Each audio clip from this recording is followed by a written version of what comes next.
It's real simple. You have goals.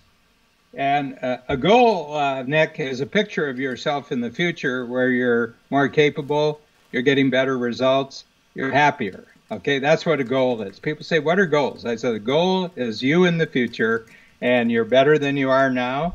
You're getting better results than you are now, and you're feeling really good about yourself, more so than today. So there's a difference between where you are and this future self. Okay?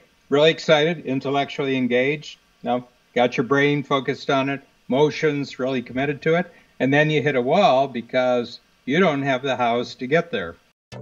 Hey, Nick Nanton here, and thanks for tuning in to Now to Next. I want to make sure you don't miss a single episode of this show on YouTube. So before we continue, be sure to subscribe to our channel and ring the bell to get notified about our latest videos. You have the option to be notified for occasional videos or all of them. If you're on your phone, just go into your settings and switch on notifications. Thanks for watching. Who, not how. That is the subject of Dan Sullivan's current book. We'll talk all about this and many other things. I have threatened you all many times that if I say his name too many times, it's like Beetlejuice, he will show up. A longtime friend, mentor, collaborator, Dan Sullivan, the founder of Strategic Coach. Welcome to the show, my friend. Thank you very much, Nick. And I think this is the first time I've seen you really fully relaxed and not in full work gear. You look really relaxed, and you look almost Joe Roganish right now. I mean, I'll take all of that, so I appreciate it. Hopefully Spotify's paying attention. Dan, there's so many places we could go. You've coached thousands of entrepreneurs across the globe for more than 40 years. I have referenced many times on my show many of the principles, but where I think is my favorite place to start is the idea of unique ability. Tell us a little bit about when you started really honing in on that concept and how people can find their unique ability. Yeah. Well, I guess all entrepreneurs have a certain amount of trust in their that they have an ability that if they could get out into the marketplace, it would be worth the risks to go out and not have any guarantees of income and not any guarantees. I know your history. I know when you were a student and what you were doing when you were a student, and long before that, when you were 14, 15, 16 years old, what you were doing. So there was a certain amount of confidence in a capability that you could go out in the marketplace. I know you had bands back then, and you did lots of things back then. Well, I would say that you talk about thousands of entrepreneurs. I personally coached 6,000 since 1974, and the company we're into the 20,000s. And I would say that entrepreneurs, their confidence about some kind of unique ability shows up early, but I don't think clarity about unique ability shows up. And I think it's your relationship with the marketplace that actually tells you, where you're really great and what people appreciate most about you. So I don't think it's something you can figure out outside of the relationship of having relationships with check writers. That somebody will write a check for what you can do. It tells you something about what you're good at. And when they also appreciate what you can do and they utilize what you can do, it's confirming that the thing that you had confidence in that you would risk going out and doing that, you keep getting proof. And it keeps building throughout lifetime as you do it. But I've never explained where the unique ability came from. This is the first time I'm getting a chance. I had a friend who was elected to the Canadian government, so he was a member of parliament. And I knew him because he had run for mayor of Toronto, and I had done some writing for him. I was a copywriter before I was a coach. And he got appointed to a commission. This is 1980, and it was the year of the disabled and the handicapped. And he asked me if I would sit in on the committees in Ottawa, which is our District of Columbia. And he said, I want you to interview handicapped people. So he said, let's make the report like interviews with handicapped people, and we picked out about 25, 30 different disabilities and handicaps. And, and this is the neat thing about the report, that if you just saw a picture of their head and shoulders and you saw how they talked, you'd say these are just normal people. But some of them couldn't walk, some of them were deaf, some of them were blind. And so I crossed the country back and forth. This is about a 6 month. I probably did hundreds of hours of interviews, which got transcribed down into copy. And I said, you know something? They're just kind of disabled, and they're kind of handicapped in a particularly visible way. And I began thinking, there's lots of areas of life where I'm just disabled. There's a few things that I do really, really well, but there are areas where I'm just as disabled as these other people, in the sense that if I set my mind to do something, I couldn't follow through. I couldn't finish it, and everything else. And I said, that sounds like a disability to me. You have a goal, you act toward the goal, and you can't get there. You can't get there. You run out of gas, you get discouraged, you don't have the abilities. And I said, I think everybody's disabled in large areas of their life. But there are certain areas where they are almost extraordinarily capable, okay? But our school system mixes everything up. You got to be good at everything. You got to do math, English, geography, history, everything. But you're only good at something, I mean, your story, Nick, is such a classic entrepreneurial story because, if I was watching little Nick Nanton running around when he was 7 or 8 years old, he said, he's all over the map. He's all over the map. If only he'd apply himself, if only he'd concentrate. I hope geez, I don't know what this guy is going to end up to being, because you were just all energy looking for a connecting point out in the world. So my theory of unique ability after that experience, I said, well, where am I disabled? Where am I handicapped? And it's anything having to do with details. It's anything having to do with consistent follow through day after day. It's anything backstage. If you thought about life as a theater, if I'm not on front stage, I'm disabled. If I'm doing any backstage work, I'm disabled. I'm not good at managing people, but I'm really, really terrific when the spotlight goes on and I'm on stage. Okay, so I said to myself, in the future, only be on stage, and then figure out everybody you need around you to handle everything else. And fortunately, I was very fortunate, second marriage, but my second marriage has just been a dream come true. You know Babs, and we've been together for 38 years, married for 34 years.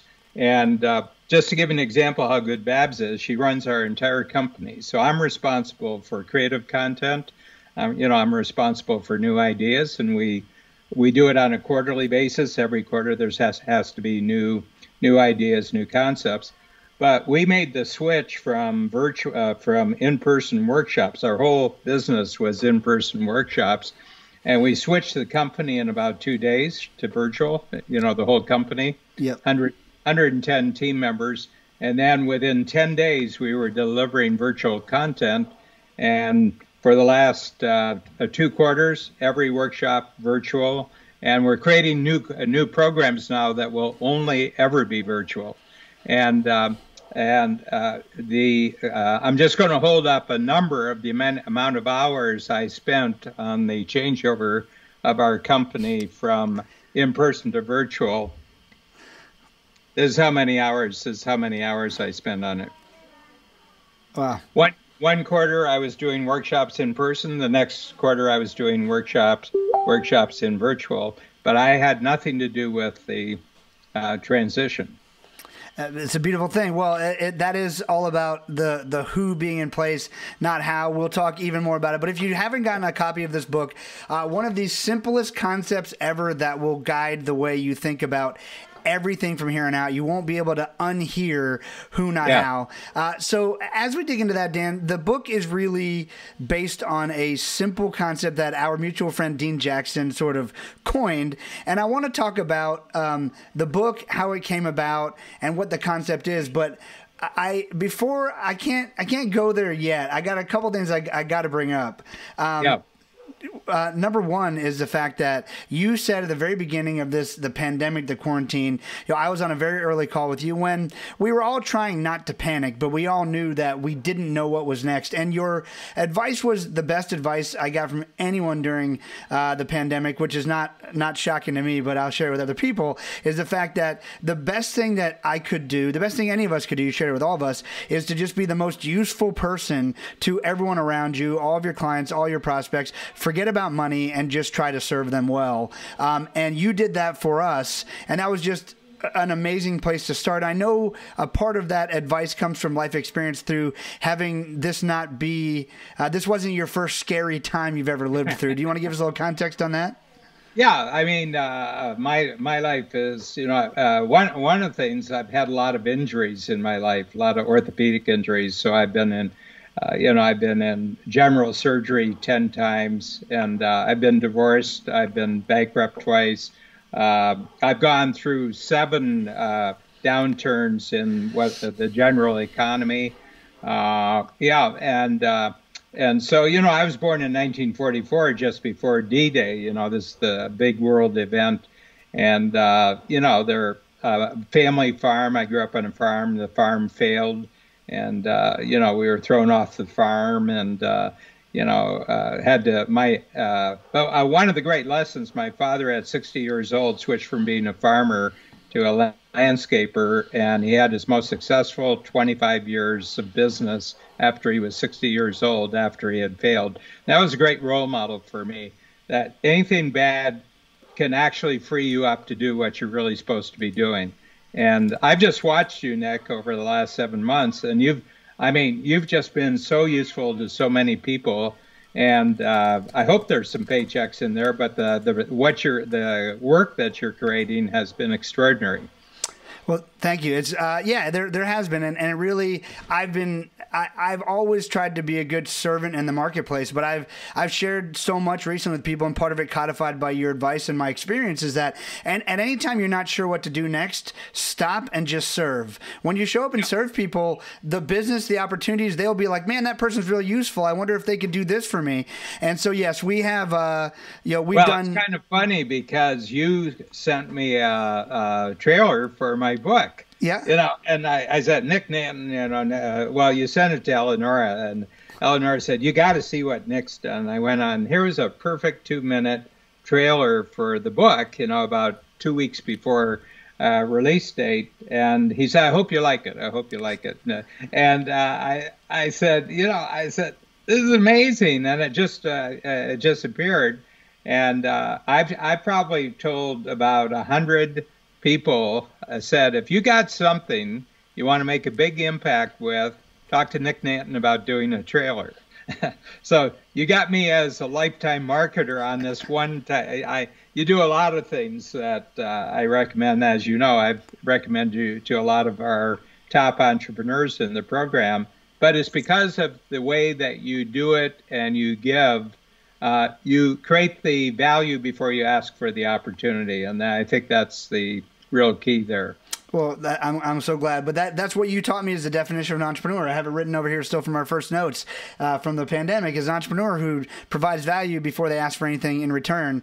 And that is the essence of what it means to serve, right? And so the book is also divided up. It is around the big concept, which you're going to talk in a second about.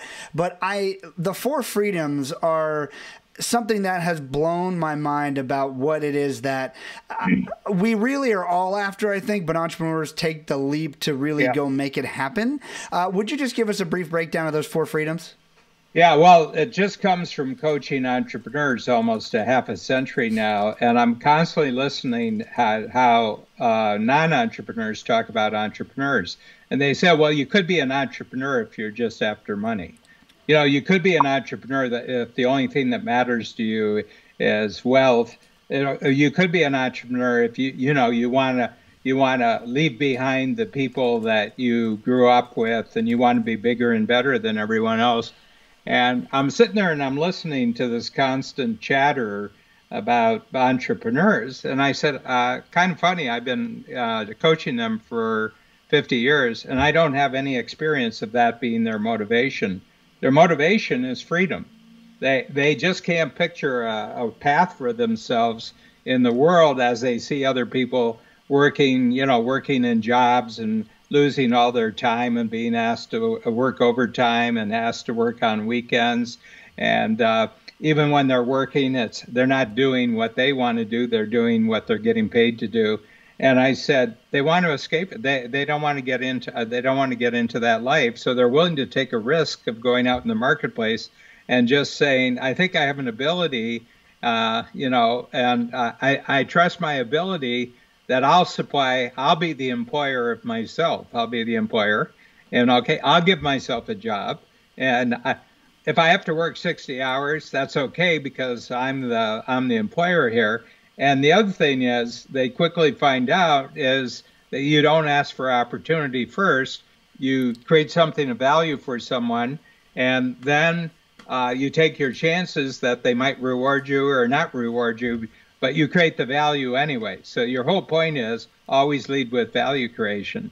Okay. And the thing but the first thing you got to secure in life as an entrepreneur is you got to have freedom of time. Okay. Okay. And so what you can't, what the big thing is, don't be doing things you're no good at. If you want freedom of time, use your time only on things that you're really good at. And that means that you got to get other people right away. You got to create a team. Well, not even create a team, but it's a team inside, but it might be a team outside. You're a team outside for me. I rely totally on you, for what you're best at. I rely on you. I consider Nick Nanton to be a member of my team. I consider Joe Polish to be a member of my team. I consider Dean Jackson to be a member of my team. Ben Hardy, who actually wrote the Who Not How, he's a member of my team, because it's just about capabilities that I don't have, but they have way more capability in particular areas than I do.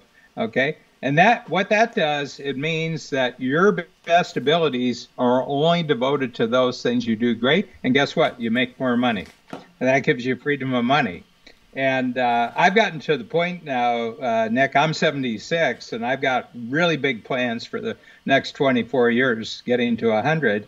And I said, Babs and I have more money than we could have ever conceived of. And I said, from now on, I only use money to buy the time of other who's. I just want to have enough money that any capability in the world, I want to make it a good deal for somebody to link their capabilities up with our goals. So that's my idea. And at 76, you don't want to work real hard. Got that. Want to work smart. And basically, that hard work doesn't get you anywhere. Right. I mean, I work. I put in good days and everything, but I enjoy the days. And I've known you for a decade or so, and you've shifted enormously to just doing the parts of what you were doing 10 years ago. If what you were doing 10 years ago looks like this, today it looks like this. Right. And you just got all these skilled technicians, skilled every part of your, the crafts that are required in your industry. That's a team now. That's not Nick out here doing this. That's not Nick out here doing this. And that's my goal for everybody. I mean, not just people who are entrepreneurs. I'm talking about 8 billion people on the planet. We'd like to set up the conditions where you can spend your life doing the thing that you're uniquely good at and you uniquely enjoy, and it's uniquely valuable to other people. And you do that for your team. I mean, so you give your team freedom of time by letting them own unique ability teamwork, as you call it. Because I don't want to lose people who work a job or who have it's all about a team and all of us doing what we're best at and not wasting time doing things we're bad at, right? Yeah, and I tell my team, we work 9 to 5. If you have to work after 5 o'clock, we want to know why. Okay? If you're working weekends, we want to know why. There's something wrong with the system. You should be able to go up. First year, when you work with us, you get 6 weeks free time. You get 6 weeks. The legal requirement in Canada is 2 weeks. Okay, we give them 6 weeks, and I said I don't want them burned out. I want them to have another life besides strategic coach. I'd like them to have a happy personal life. I'd like them to have great relationships. I'd like them to, have this other world where they get refreshed and they get rested and rejuvenated, right, so that when they show up for their work, we say, we want you to rest and rejuvenate, but when you come to work, we're only going to ask you what you're really good at. That's the unique ability concept. Love that. Okay. And I will tell you this, right now we have 110 team members, and 70 of them are with us more than 10 years. Yeah, and you have some that have been there forever. 30, going on 30 right now. We have 25 that are more than 20 years, and we have I think we have about 5 that are more than 25, and 2 will be 30 next year, 30 years. And they said, where would I work where I can just do what I love doing? And be rewarded for it. So we've got freedom of time, freedom of money. Freedom what of are the money, other two freedoms? and freedom of relationships. So freedom of relationship means in your personal life, you can have the relationships you want. And in the work life, both backstage, that means inside your company, you like everybody that you're related to. And then in the marketplace, customers, clients, your special who's in the marketplace. You just want to enjoy those relationships. We're social creatures, and life is either good or bad depending upon our relationships.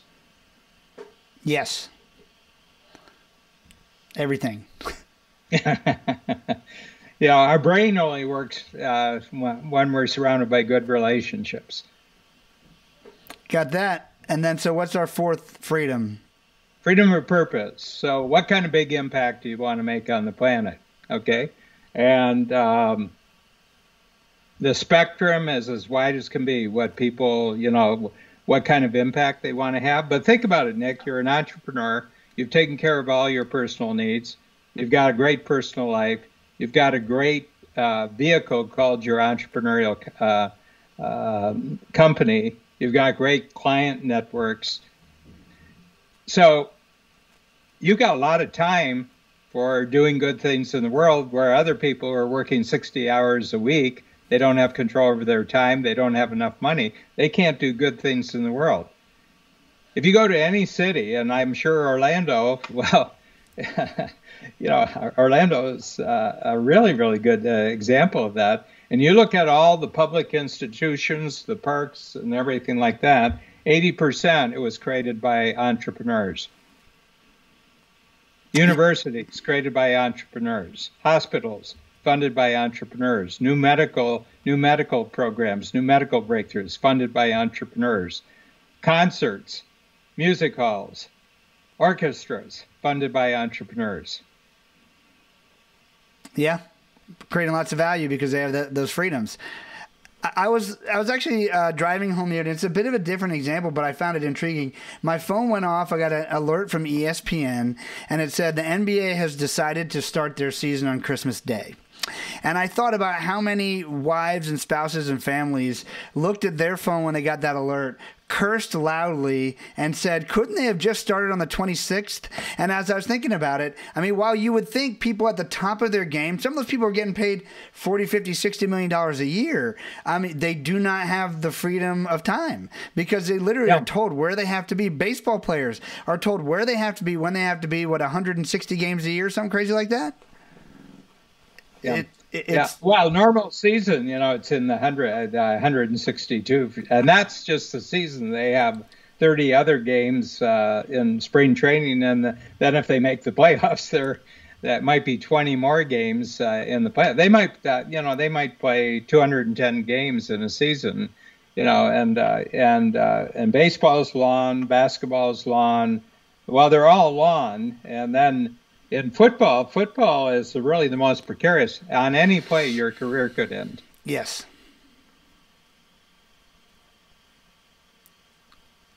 And you can't replace it.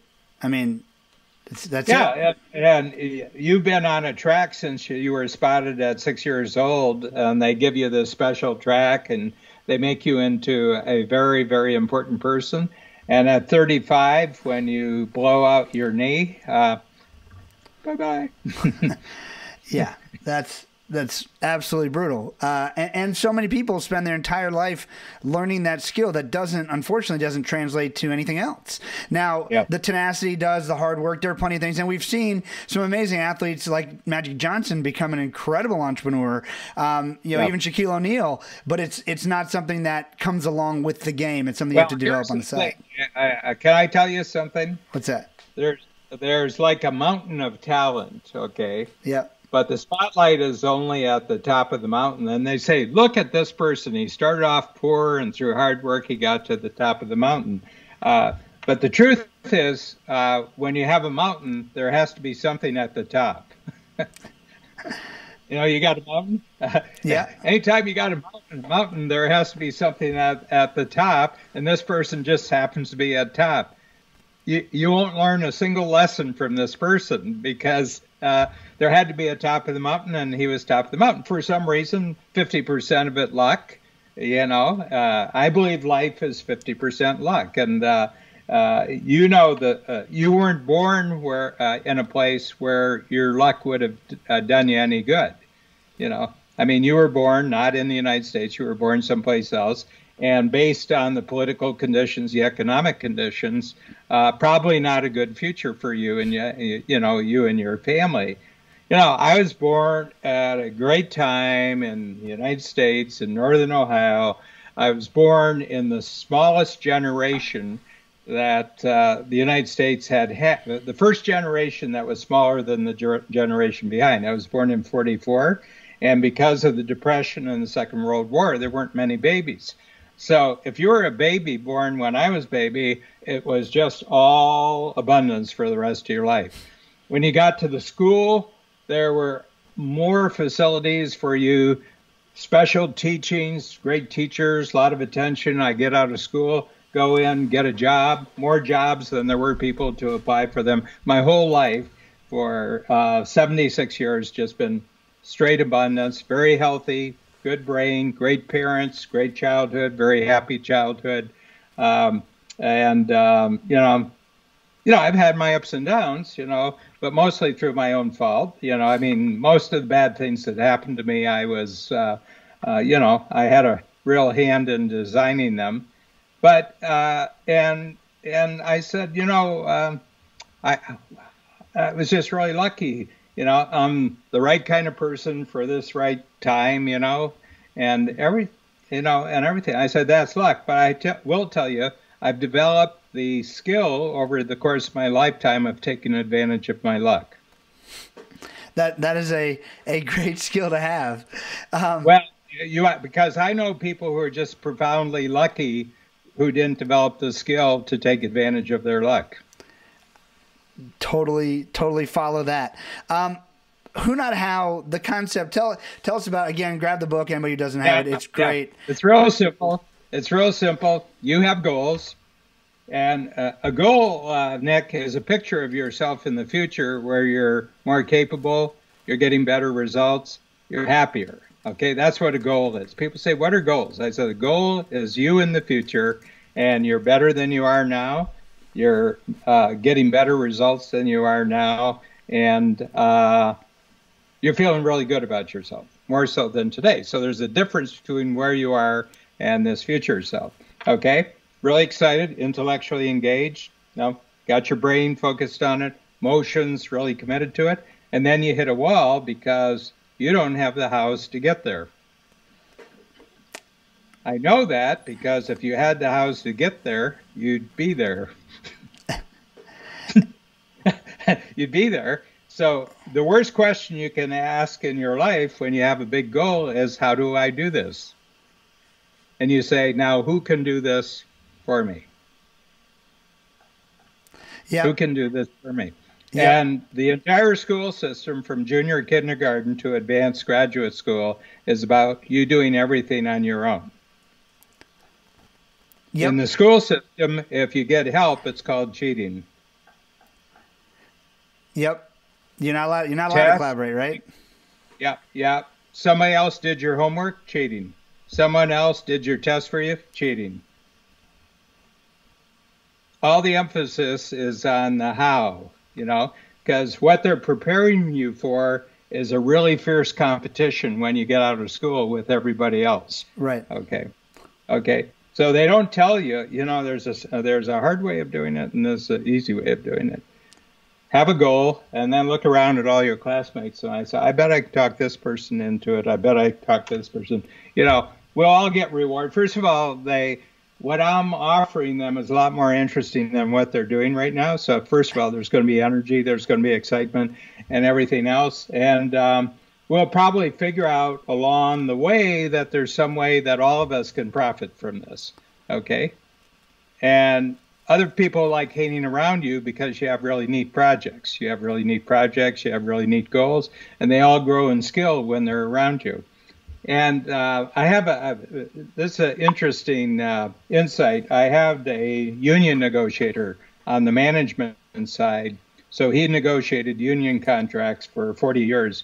And he said, I've discovered something that after 40 years of seeing contracts, of what's important to workers when they negotiate the contract, money is number 6. There's 5 things more important than money. And I said, really? Yeah, what is it? And he said, they would like to have a hand in improving the factory. And the management said, absolutely not. Okay, can't do that. They would like to have a hand in making the work more sensible, that you got the right people doing the right things. Management says, no way. Number 3, no way. Number 4, no way. Number 5, no way. They said, okay, let's go for the money. Human beings do not do things for money. They need money. They want to make sure they have enough money, but it's not the primary motivation. It's the interestingness of the work. It's the sense of teamwork. It's the sense of improving things. It's the sense of doing things bigger as part of a team than they could ever do alone as an individual. So you be the person that creates really, with your goals, create really interesting projects for other people. It's amazing who comes along when you do that, right? Yep. As a matter of fact, it's a lot easier to use your best skills on behalf of someone else than it is for yourself. Ah, good, well put. Well, give a choice. You have a really great project, you love the client, you love the project that you're working on, or you could work on your shooting. Right. Yeah, I can do that. Yeah, I can do it on another day. I'm a good enough shooter. Yep. I mean, all great truths. So Sorry to give away personal information there. No, it's great. But think about the greatest work that you've done in your life. I bet it was pulling off something spectacular for someone else. Every time, and when it's big enough, people join you. Got 16 Emmy Awards to prove that you were doing something. Also true. But weren't these great projects for other people? Absolutely. I mean, it's again. I always find people who are in their worst state of their state of least enjoyment is when they're totally focused on themselves. And so I've always found when you find something else to focus on and get everyone to come join you, it's just way more fun. Yeah, and look at the special projects that you do in your personal life. You're correcting big bad things that are happening in the world. Like you're doing things, and you're just passionate about that. Yep. And so the key here is taking, instead of asking, how can I do this?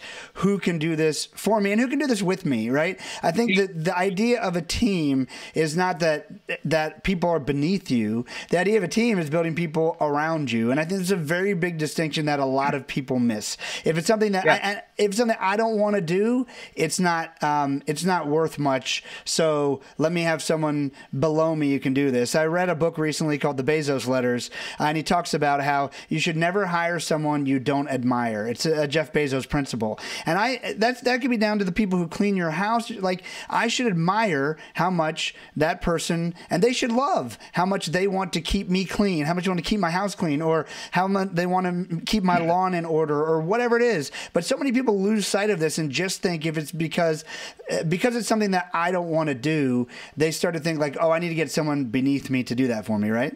Yeah, it's really funny. We have an overall, she's kind of like our overall personal property manager. So we have, you've been to our place. We have Yep. we have big places, in Toronto, and then we've expanded it. Big thing, one of the things we're really delighted with is the gardens we can have. And so we've had, 2 or 3 landscaping companies and everything, and yard companies that were okay. They did an okay job.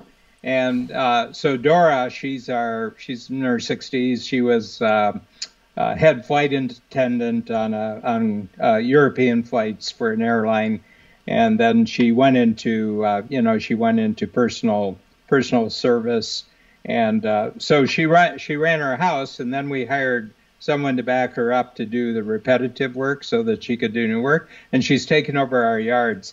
And she's out there with the workers when they're doing the work. She said they can't work on the property unless I'm out there. And she says, I'm going to watch over them and do what they say they're going to do. So she was talking to one. I was coming out of one of our houses, and she was talking, and she was really giving a lecture to someone. And I said, you getting it straight from Dora? He says, she scares me to death. And I said, that's good. That's good. I wanted to let you in on a little secret. She scares me too. So she's got attention to detail that she's protecting us. We're paying money for this, and it's got to be great service. And she'll fire them. She says, I'm going to fire that. Dora, it's your call, and everything like that. Neither Babs or I would have a clue how to do any of that work, okay? But she loves being part of our lifestyle. She loves, she loves being in our home. And this whole notion that people only want to do things for themselves and for money, it's a terrible belief system, because one is that it's never true, but secondly, it really makes life unpleasant. Completely. You don't want to. I mean, you don't want to do it. Like, that's where procrastination comes in, right? You taught me how to have a different relationship with procrastination when it comes to how can I do this. I just solved the problem right now. I'm still learning. I'm a slow learner, as you know.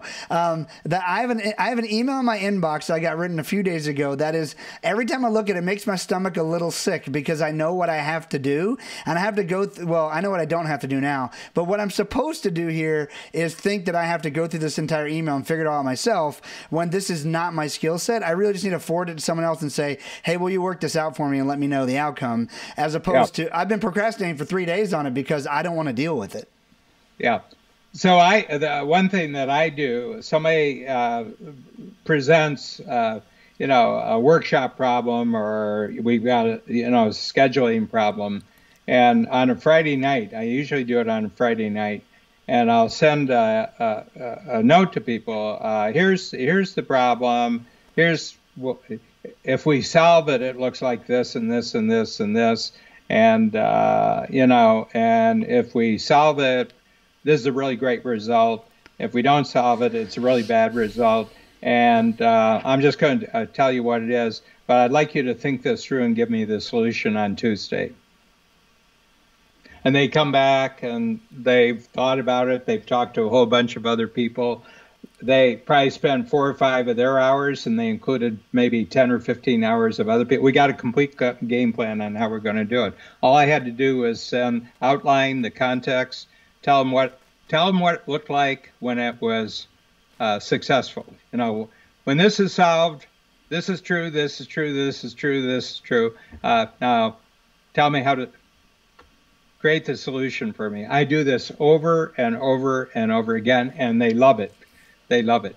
You've created a tool for that. It's called the impact filter. Tell us a little bit about how that tool works. Yeah, well, it's actually in the book. It's Ben Hardy, who's the writer of the book. So that book is now, this afternoon it was number 36 on Amazon. Out of 1 million books on Amazon, it's number 36. And, probably next week we'll be back up into the top 10. And I spent 45 hours on the book, start to finish. And Ben, I had a little book called Who Not How, and I gave it to Ben, and I said, create a market book for me, create a best-selling market book for me, and any help you need, I'm going to make it easy for you. All the money that's made from the book, it's your money. Yeah, that blew the publisher's mind, right? I mean, so by the way, you didn't write a word of this book. They didn't know how to write the contract. They said, well, how do we write the contract? Who's the author? I said, I am. And they said, well, where do the checks go? To somebody else. Well, I mean, the IP is yours. We got Tucker Max involved. Yep, Tucker's terrific. Well, first of all, he's a great negotiator with publishers, because he knows the game. He's our hardball guy when it comes to contracts and that. But he's a great strategist. For example, we had an offer of someone that for $50,000 they would introduce us to networks where there were 1 million possible readers, and but it wasn't in our launch plan or anything. And we had a discussion about. I wasn't even in on the discussion. Babs and Eleonora, and Paul Hamilton and Ben and Tucker were on. And Tucker just listened to the whole meeting. He said, "Don't need it." He said, "Don't need it." He said, "We'll get the results just the way we're going. Don't need it." And he didn't say anything. He says, he got to the end. He says, "You know about this? No, we're not going to do that." He said, if it was really a big deal, they would have approached us 6 months ago. They knew about the book. It's need revenue now, right? Different game. Yeah. And he said, we'll make the top 10 in Wall Street Journal. And he says, that's the big one. He said, you don't have to be number one, just be in the top 10 and everything. So we're, if we take Kindle and Live, my goal was 50,000 by Christmas time, and I think we're going to be 25,000 in 3 weeks. So, and a lot of people are sending copies to other people. They buy the book and they say, I've got 5-10 people how to read this because I'd like to collaborate with them, and I want them to understand the philosophy of collaboration before they start. Yeah. So. Coaching with you has made me such a better collaborator and a better partner because I've now learned how to set up the relationship. I'm going to say, well, I want to make sure the reason you want to invite me to collaborate is for the skill set that I actually bring to the table. If you want me to write reports or summaries or not going to happen. If you want my brain, if you want me to help you create media, if you want me to have impactful conversations and bring people to the table, I'm all in for that. But I didn't really understand how to contextualize that before. And all it really does is set boundaries, and not only that, it sets a context for people to understand people have a perception of what it is that you do, and it's so nice to let them in on here's what I really do, and here's the outcome I can get for you. Do you want that or not? But I'm only going to do it this way. Yeah. Well, I think the other thing is that you can't create a collaboration unless it's win-win. In other words, you have to think about how the other person, if they devote their unique abilities, their better abilities than yours to the project, that they're going to get rewarded. Yeah. So it can't just be about you. You're not hiring a vendor. This isn't a vendor relationship. There's money to be made and time has to be paid for, but that's a lesser issue than this is going to be a really enjoyable. You're going to love this project. Yeah, you probably have a lot of them where the crew that you have. Let's just talk about your documentary film shoots. Yeah. I bet they feel. I can remember your crew coming up to me when I was in Scottsdale because you did some of the shooting when I was at Genius Network, and they came up and they said, I would pay to be here today just to hear what the people here at this meeting are saying, and they say, I'm being paid to be here and I get this. And you could just really see the extra value that you bring to your projects, in doing that, and just the people in Coach I know who are getting film made, and you're doing all sorts of other projects with them. They're so excited by being involved in this kind of creative project, which isn't really part of what they do for a living, but you're letting them in on your world, But your world is actually to magnify their world. It's a very symbiotic process, and it works well. But and like you said, it's a collaboration. I think so many people don't approach everything that I approach everything now. I mean, even you taught me that even getting someone's business is, and growing your own business is just a collaboration with the marketplace. You can't do it on your own. If someone won't pay you, you can't grow. No, the check writer is 50% of the creative team. I mean, that's a very valid point. And I also have realized, by the way, and we should talk about this too, your simplifier and multiplier concept, that I'm only at best ever 50% of the equation of what is needed to start a project. So that's a very different outlook than most people, particularly people who are starting out. We're sort of in this hustle culture, right? Where, you got to hustle harder, you got to grind, you got to put your head down, you got to dig the ditches. And I'm not saying by any means, the last 7 months, I feel like I've been digging ditches, don't get me wrong, but I've done none of it alone. I never once thought, you know what, I'm going to go out and do this thing by myself. The outcome you can get by yourself is so small compared to inviting even one person, but far less 3, 4, 5 people of the right kinds of people into a collaboration. When I songwrite, Dan, that's like my euphoria. And the best part about songwriting is the fact that I'm getting the best of what I have to offer and 2 to 3 other people. Can you describe that? Because it's a perfect example of who, not how. And just to do the setup, because, I think there's pure passion on your part. I mean, I think music and, songwriting, and that is a pure passion on your part. But the way it's done when you go to Nashville is just extraordinary. And it's 2 days, is that right? I used to. Now I just write on Zoom. I write a few times a week because I don't have to go anywhere. It's amazing. Yeah. Isn't that great? Yeah. But just talk about the other team members and what the process is, because you essentially start with a blank on the morning of one day, and by that evening, you have top-notch talent singing the song. With great music, That's what we try for. And the whole thing about it is, and this is a great just a lesson I've been teaching even in interviews, we all walk into the room with ideas. Like nobody wants to write with somebody who has 0 ideas. And so we walk in the room with ideas, but my best advice when I was given when I was first starting out is, hey, I know you might have been thinking about the song you want to write, particularly if you don't write a lot. You might have an idea from like 6 months ago that you're like, oh, I can't wait when I go to write, I'm going to write this. But the advice was, hey, write the best song in the room that day. And the best song in the room that day is a complete collaboration. And sometimes it's a total, mashup of 2 different ideas. But I also now tell people when you're doing an interview, I used to make the mistake of having, well, first of all, I would just wing it because I'm not a preparer. So that was a mistake. Then I started preparing, and I hated preparing. So I hated doing interviews.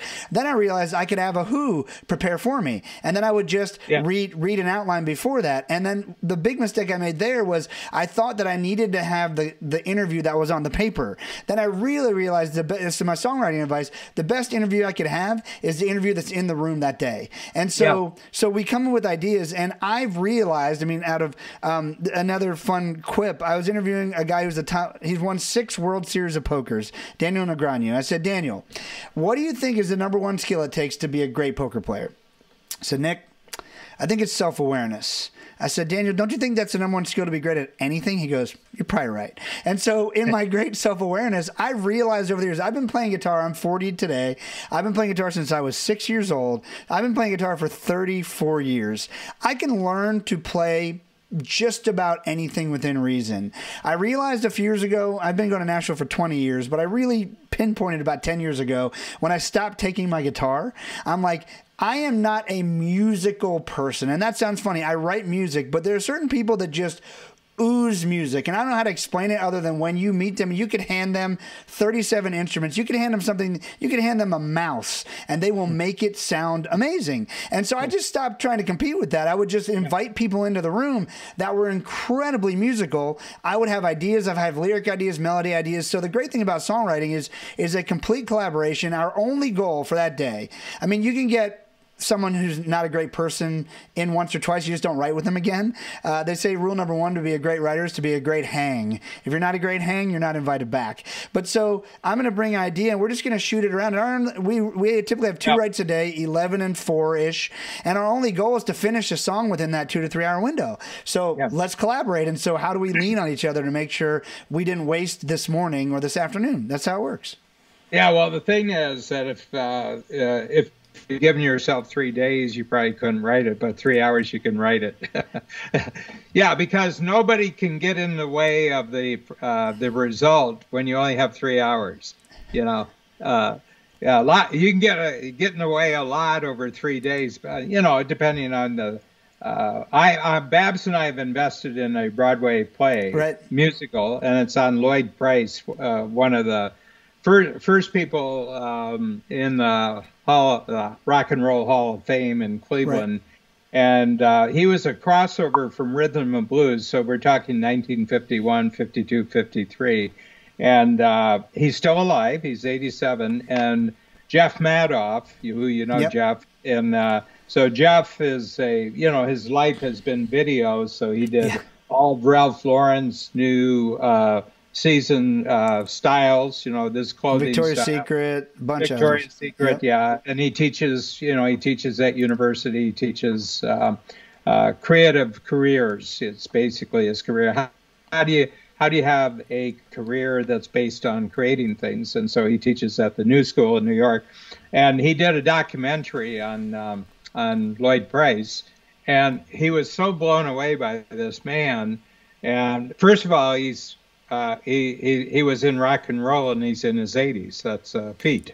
That is, yes. Yeah. And he's an active entrepreneur. He has food company, basically New Orleans type food, that he's born in New Orleans. And what was really interesting is, so what they do is, they put a script together, then they have a reading script, and they get actors in to do the reading script. And then you have a thing which is called the workshops. And under union rules in New York, you have 72 hours to get into workshops. And you can't have the public there. You can have journalists there. You can have investors there, but you can't have the public. So we were investors, so we got to go. And they brought we met the cast. The cast came in, and the choreographer, and I said, so how long have the musicians been working? You're going to have. They had 6 musicians in, so not an orchestra, but they enough to do justice to the score. And of course, it's all original stuff. It's Lloyd Price's own songs, so it's not new music. It's well-established music. And so he said, well, the musicians will be here in about half hour. And I said, so how long they've been rehearsing? He says, first time they're seeing the music today. And I said, isn't this the workshop? He says, yeah, they sit down and they play the music from the score. And I said, how do they do that? He says, it's what they do. Seeing a master like that. It's probably what you see in Nashville. Well, when you so in Nashville, they chart songs into numbers, and so you can change the key at any second in time, from G to C minor. It doesn't matter. And it just goes. And I just made that up. C minor, not a fun key. But anyway, so you just you go in numbers, and they'll change on the fly. And literally, when I record in Nashville, they'll hear what's called a work tape. It sounds like typically you do it on an iPhone. It sounds terrible, but they'll play on the work tape, and the band will sit there in the room. They go, okay. So they hear it one time through. Every now and then, someone will say, hey, can I hear that one part again? They have a sheet full of numbers. They walk into the studio, and the drummer goes, 1, 1, 2, 3, 4, and they play the whole song. And then they typically go, hey, I think I messed up on the 13th bar. Put me in between here and there. Everyone else is quiet, and they go, dun, dun. Okay, I got my part. Who else needs theirs? And it's just, they speak in instrumentation. It is absolutely mind blowing. So yeah, Dan, we got to bring up, and people need to read the book and hear about it. I just want to say something. When you've had a great Nashville day, whether you were there or you're there by Zoom, what's that feel like to you? Because a lot of your work, you're the guy in charge. You're a lot of your work, you're the producer, you're the overall director. But when you get that, that day or 2 days or whatever it is, what's that do for you, Nick, to be part of that where every skill in the room is as good as mine or above mine? What's that do for you? And you put something together and everybody's skills were melded into a single thing. In other words, they were all individuals. They're all great in their own life. They all have personal lives. But for this, 12 hours or whatever it is, we put everything together and we created something brand new. What's that feel like? And it's invigorating. I imagine it is a very similar feeling even when I make a documentary, because there's so many people who are excellent at what they do that I couldn't do their skills, and you feel like you've conquered the world. I mean, I imagine it's what it feels like to be on a World Series championship team or a NBA championship team. Everyone performed at the absolute best they possibly could, and it just feels great because you masterfully executed something just by staying in your lane. And I think that's the big secret. If you just learn, you got to continue developing who you are and what you do well. The only way to figure out what you're really great at is taking away the things you hate. I mean, there's a process to find unique ability and everything else. But when the greatest freedoms come from constraints, right? Which is a really interesting concept. Yeah. I mean, no one ever talks about it that way, but if you don't let go of pretty good things, you can never have something great. And the further I delve into my unique ability, which is, I've worked on a lot with you, is it's similar to yours. It's having impactful conversations that lead to produced outcomes. That is all that I do all day long, every day. And every time I get sucked into an email where someone wants a list of these things, or I either have to remember to drive it back to a conversation or to flip it to somebody else who I admire how they love the detail of all these things. We have about a minute to wrap here, Dan, but who not how? Well, first of all, this is live, right? Yes, it is. It's live. Yep. So we got a special deal because of a special problem.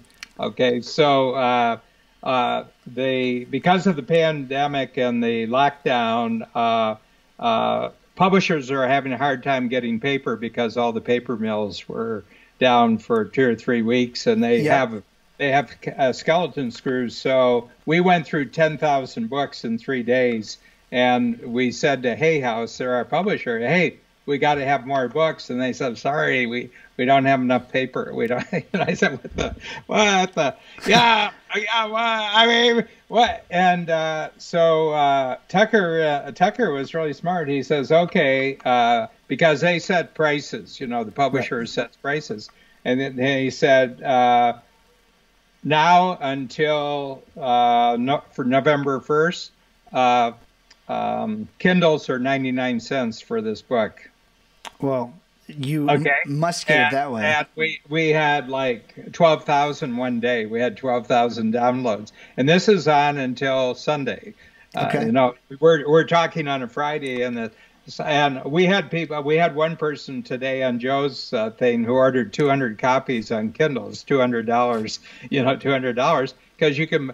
On Kindle, you can say, who do you want to send this to? And you can send up to 999 people. So Here's my tip. This is really great. I mean, it's good. If you have to pay full price, it's going to be your great purchase for the next 12 months, no matter what you pay for it. Right. But you're going to think about people that you want to collaborate with. And the way that I would start the collaboration is send them the book and then discuss the book. Brilliant plan. It tells you how to be as a collaborator and how to know if somebody else is a collaborator.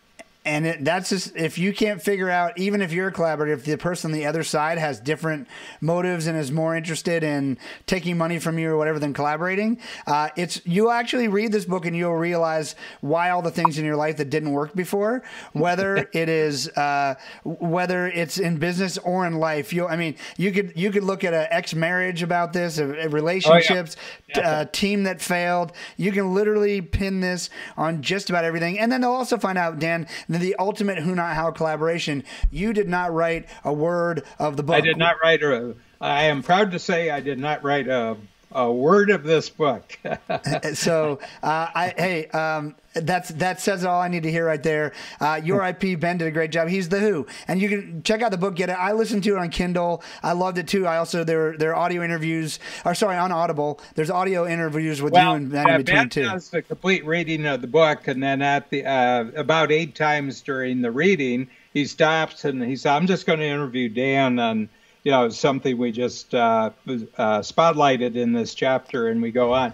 And I'm a freeform guy. I'm like you. Everything's freeform, the whole notion that I would read word for word faithfully a whole book, can I play with razor blades? I mean...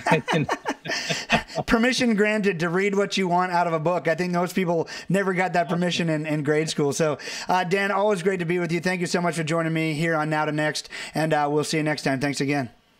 Yeah, before, make sure you set your clock back on Saturday night.